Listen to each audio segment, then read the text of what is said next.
कठिन ये नहीं है कि आप सैनिक हैं, कठिन ये है कि मैं आपकी संगिनी हूँ। मुझे गर्व इस बात से है क्योंकि मैं आपकी अर्धांगिनी हूँ। आज आपको इस खबर के माध्यम से ये बताने जा रहे हैं कि एक वीरांगना होना कितना मुश्किल है, एक वीर सपूत की पत्नी होना कितना मुश्किल है। जी हाँ, राष्ट्रपति द्रौपदी मुर्मू ने शुक्रवार को सेना और अर्धसैनिक बलों के जवानों को उनकी साहस और वीरता के लिए कीर्ति चक्र और शौर्य चक्र से सम्मानित किया।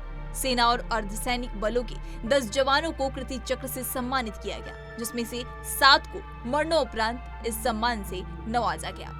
इस दौरान कई भावुक कर देने वाली तस्वीरें सामने आई, जिसमें किसी की माता पिता तो किसी की विधवा पत्नी ने जाकर अपने प्रियजनों की तरफ से सम्मान लिया।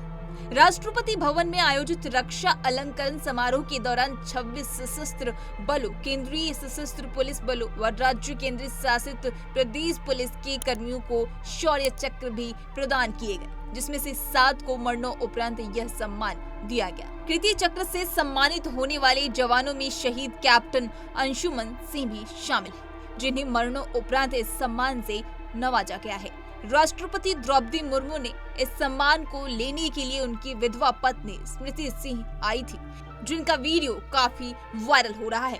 दरअसल शहीद कैप्टन अंशुमन सिंह की विधवा पत्नी स्मृति सिंह और उनकी मां मंजू सिंह राष्ट्रपति भवन में आयोजित रक्षा अलंकरण समारोह में पहुंची थी। दोनों लोग शहीद को दिए गए कीर्ति चक्र को लेने के लिए मंच तक गए। इस दौरान बताया गया कि इस तरह से कैप्टन ने अपनी जान की परवाह किए बगैर सियाचिन में जरूरी दवाओं और उपकरणों और अन्य जवानों को बचाने के लिए जान की बाजी लगा दी। जिस समय ये बातें बताई जा रही थी, उस वक्त स्मृति की आंखों में आंसुओं को साफ देखा जा सकता है, जो आप तस्वीरों के माध्यम से देख सकते हैं। वह नम आंखों से अपने वीर पति और उस किस्से को सुन रही थी, जिसके लिए उन्हें मरणोपरांत कीर्ति चक्र से सम्मानित किया जा रहा है।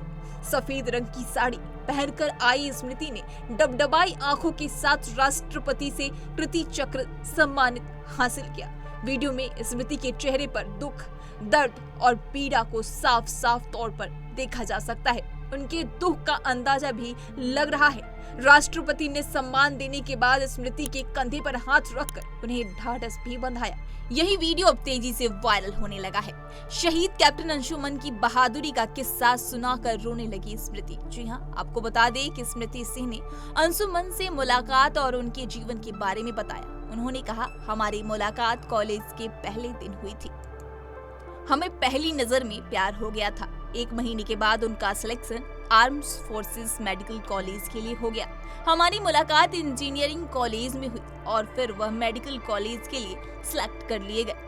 वह बहुत ही ज्यादा बुद्धिमान शख्स थे। 1 महीने की मुलाकात के बाद 8 सालों तक चला लॉन्ग डिस्टेंस रिलेशनशिप था।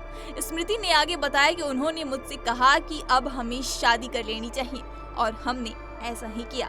दुर्भाग्य से शादी के 2 महीने बाद उनकी पोस्टिंग सियाचिन में हो गई। 18 जुलाई 2023 को हमारे बीच लंबी बातचीत हुई, जिसमें हमने चर्चा किया कि हमारे जीवन के अगले 50 साल कैसे होने वाले हैं। हमने घर लेने और फिर बच्चों को लेकर बातें की। शहीद कैप्टन की पत्नी ने जब ये बातें बताई तो उस वक्त उनका गला रूठ गया। उन्होंने आगे कहा कि 19 जुलाई की सुबह हमें फोन आया कि अंशुमन अब दुनिया में नहीं है। शुरू के 7 से 8 घंटे हमें यकीन ही नहीं हुआ। हमें नहीं लग रहा था कि ऐसा हो सकता है, लेकिन फिर उनके शहीद होने की पुष्टि हो गई। मैं खुद को समझाने की कोशिश कर रही थी, शायद ऐसा नहीं हुआ है। उन्होंने रोते हुए आगे बताया, मगर अब मेरा हाथ में कीर्ति चक्र है। इसका मतलब ये है कि ये सच है। वह हीरो हैं। हम अपनी जिंदगी को मैनेज कर लेंगे। उन्होंने भी बहुत मैनेज किया। उन्होंने अपनी जान की बाजी लगा दी ताकि 3 लोगों के परिवार बच सके। कैप्टन अंशुमन सिंह पंजाब रेजिमेंट के 26वीं बटालियन के सेना मेडिकल कोर के हिस्सा थे। वह ऑपरेशन मेघदूत के तहत सियाचिन में मेडिकल ऑपरेशन के तौर पर तैनात थे। पिछले साल 19 जुलाई को सियाचिन के चंदन ड्रॉपिंग जोन में हुए भीषण अग्नि दुर्घटना के दौरान अंशुमन ने वहां फंसे लोगों को बाहर निकालने में मदद की। इसी दौरान मेडिकल इन्वेस्टिगेशन सेंटर तक आग फैल गई।